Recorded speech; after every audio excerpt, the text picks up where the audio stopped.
Racha Mousdikoudine, la présidente de l'association Mayotte a soif. Bonjour. Bonjour à vous, bonjour à toutes et à tous. Merci d'être avec nous ce matin. Les retenues collinaires sont quasiment vides, 7 et 6%. Kombani et Dzumouni, autant dire que la vidange, c'est là, c'est le moment. Et à partir du 20 novembre prochain, toute la population aura droit à la distribution des bouteilles d'eau, en plus des plus vulnérables. Mais ça ne vous satisfait pas. Pourquoi? Nous ne sommes pas satisfaits parce que, comme on l'a déjà évoqué à travers plusieurs médias, une bouteille d'eau, ce n'est pas suffisant pour répondre aux besoins quotidiens d'une personne. Nous avons besoin de nous laver, nous avons besoin de boire parfois plus que ça. Selon la situation de santé de la personne, nous avons besoin de nous nourrir, de nourrir nos enfants, d'aller aux toilettes. Donc voilà, ce n'est pas suffisant. En plus des réserves qu'on peut déjà avoir fait chez soi, avoir cette aide de bouteille d'eau, en plus pour vous, ça ne peut pas aider.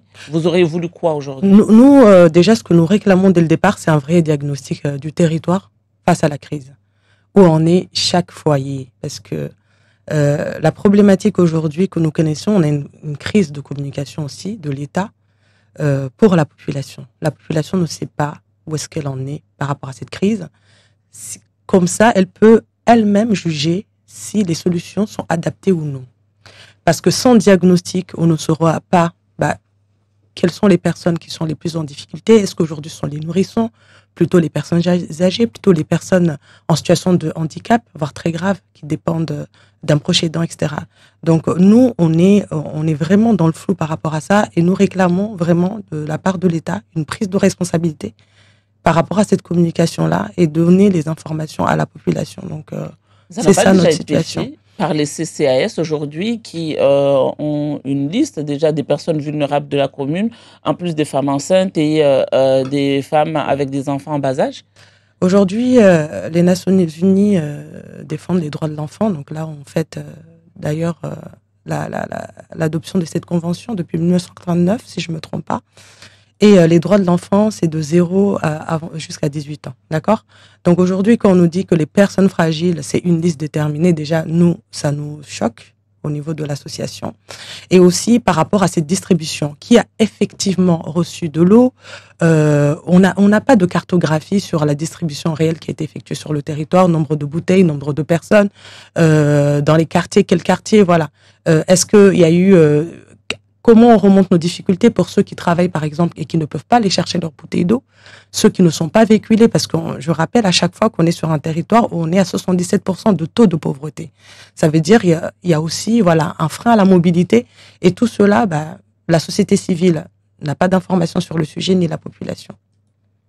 Est-ce que vous avez des informations sur la distribution à partir du 20 novembre prochain? Quelle logistique va être mise en place? Parce que déjà, là, pour les personnes, on va dire, triées sur le volet les plus vulnérables, c'est déjà une certaine logistique. Alors, distribuer de l'eau à toute la population, ça exige énormément de personnes.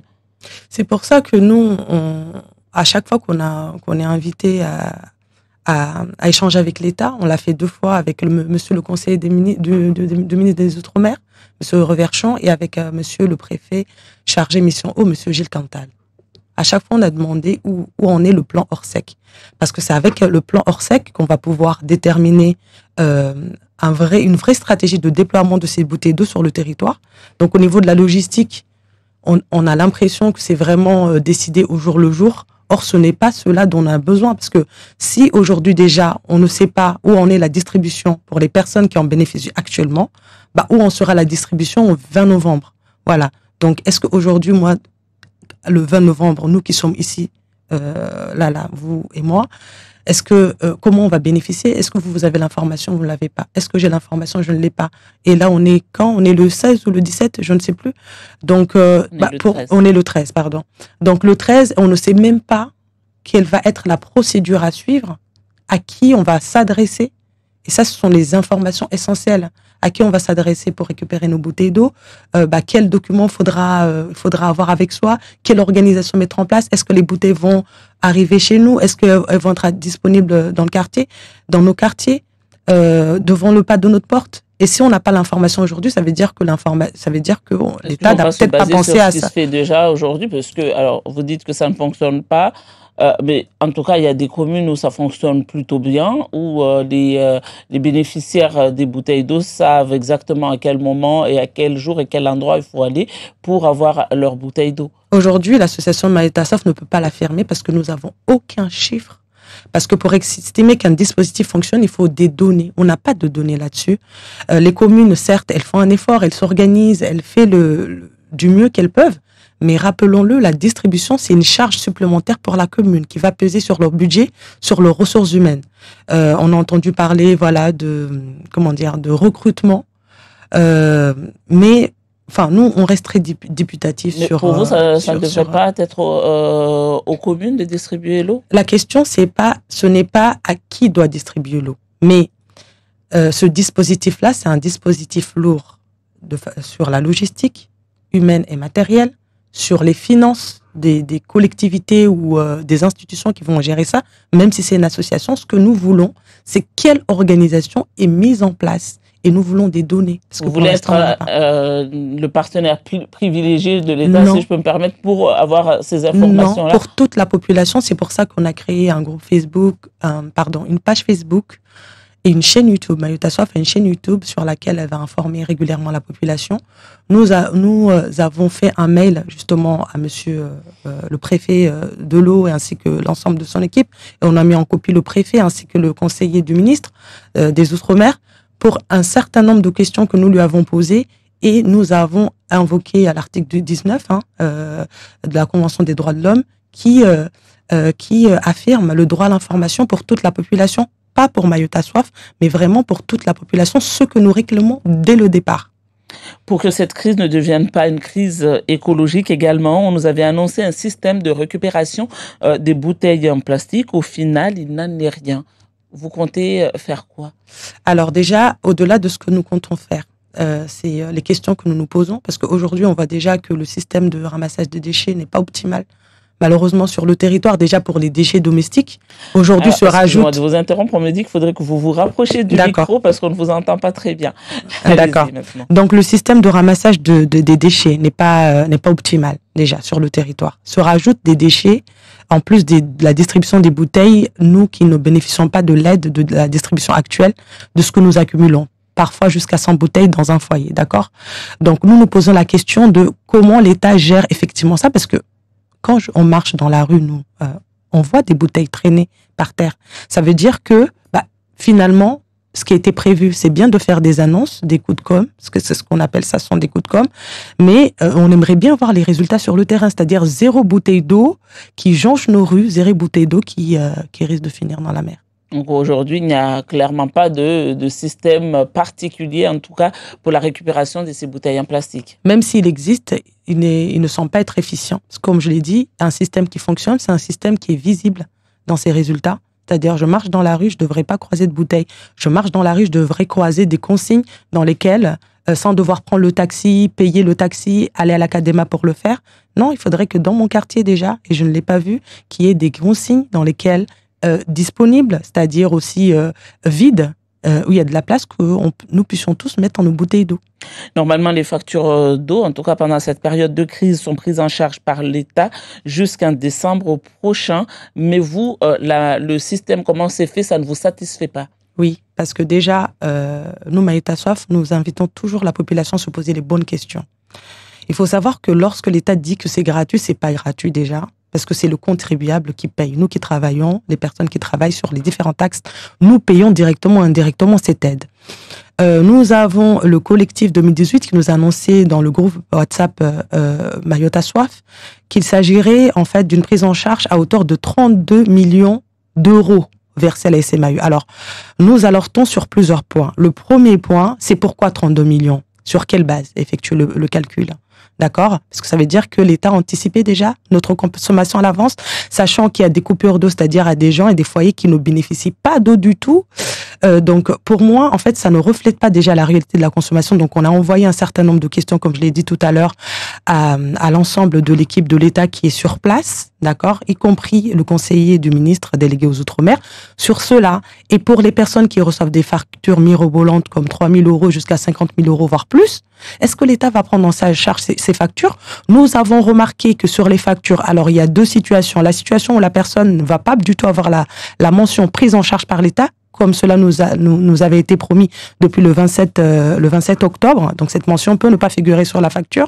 En plus de ça, les montants disparaissent. Nous, ce que nous voulons, c'est qu'il y ait une transparence sur le montant pris en charge et que si ce montant-là est abusif, que la personne puisse savoir à qui s'adresser. Parce qu'aujourd'hui, c'est l'État qui prend en charge. Donc, est-ce qu'il y a un numéro vert? Est-ce qu'il y a un dispositif mis en place à une adresse email où on peut signaler en fait cette irrégularité, que nous aussi, au niveau de l'association, nous qui accompagnons la population, puisse orienter la population vers cela. Est-ce que si sur la facture, il n'y a pas la mention prise en charge par l'État, on doit s'en inquiéter? Oui, parce que ça veut dire que c'est à nous de payer la facture.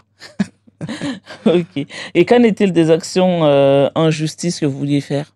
Alors, les actions en justice sont toujours en cours. Donc, la mise en demeure va bientôt partir auprès de la SMAE. Cette mise en demeure produit deux conséquences. La première conséquence, c'est le fait d'avoir accès en fait au contentieux devant le juge judiciaire contre la SMAE, actuellement avec Maître de Géry.